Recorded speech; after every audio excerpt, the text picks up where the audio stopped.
I used to visit death-themed subreddits like Watch People Die and Morbid Curiosity very regularly. I don't know why, but I've always been drawn to that kind of stuff. Horror movies, real-life stories, it all fascinates me. I wish I'd looked away, though, because there are some things you can't unsee. I remember one video in particular. A man is cut in half by a train, his legs severed and viscera scattered, while he miraculously and horribly remains alive for a few minutes, waiting for death. That one really got to me. Not just the carnage inflicted on the poor man, but the fact that a huge group of bystanders did nothing but film him. No one offered comfort. No one held his hand. Maybe that's why, when I was faced with a similar situation, I acted how I did. I was walking back to my office building near the end of my lunch break after getting a sandwich at a local deli. The weather was a perfect spring day, blue sky, with a light breeze and the scent of the ocean on the air. The tranquility was shattered by the screech of tires, the sound of metal on metal, and the most horrendous screams I've ever heard. I quickly saw the source. A bicyclist had been hit by a truck and was lying half crushed on the side of the street. Everyone around was in a similar shock, and it was like we all took a collective moment for our brains to catch up to what we were seeing. Suddenly, with the speed of an elastic band snapping back, time moved normally again and people began calling for 911, directing traffic and clearing the scene. But no one approached the man. In that instant, I remembered the video.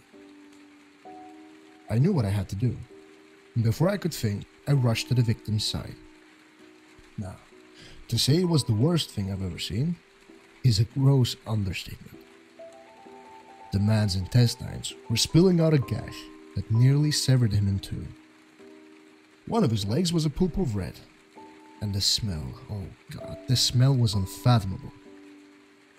As I approached, I saw that my fear was confirmed. He was conscious.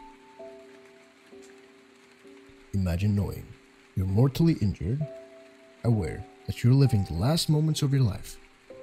It's not a fate I would wish on anyone. So I did what I could. I knelt by his side, careful not to look at his injuries more than necessary.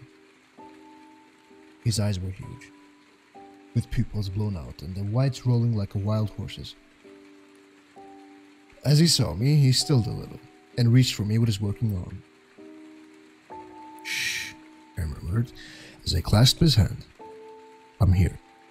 I've got you." I didn't know what else to say in that moment. He stared at me and his labored breathing slowed a little. "Am I going to die?" he rasped, blood frothing in the corner of his lip. I couldn't lie, and I couldn't give him false hope. We both knew the truth. "Yes, but you have nothing to be scared of.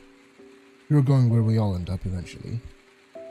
I know this isn't what you want, but you're going on a new adventure." I tried to make my words even and calm, stroking the back of his hand. And after that, we were silent. Him broken and prone on the pavement, me his sentinel, cradling his hand in mine. The whole while I prayed for his end to come quickly.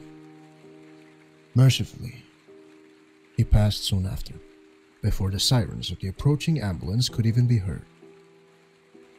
The paramedics found me still sitting with him, and when they took over, I quickly stumbled away and threw up the sandwich I'd eaten earlier. It was the hardest thing I've ever done, witnessing his last breath. But I knew it had been the right thing. I called into work shortly after and let my boss know what had happened. He was suitably appalled and told me to take as much time as I needed. To be honest, I don't remember my commute home, or even how I got in my car in the first place. I stumbled into my apartment and got right into a hot shower, put clothes and all, thinking only of washing the man's blood off. When I emerged later, scrubbed pink and feeling more exhausted than I ever had, I had only thoughts of sleeping for a long while. I moved slowly, like cold syrup, and entered my bedroom, flicking on the light. There, on my bed, was a beautifully wrapped gift box. In hindsight, I should have been more worried, knowing that no one had access to my apartment, but in that moment my brain was functioning a little more than static frequency. Puzzled, I carefully removed the shiny ebony paper. A cold chill seemed to seep from the box, and I opened it to reveal a massive onyx fabric. Extricating it fully from the box, I held it up, revealing a long hooded cloak, the color of the darkest midnight. It was then that I saw the card. In delicate calligraphy, it said only 5 words. For a job well done.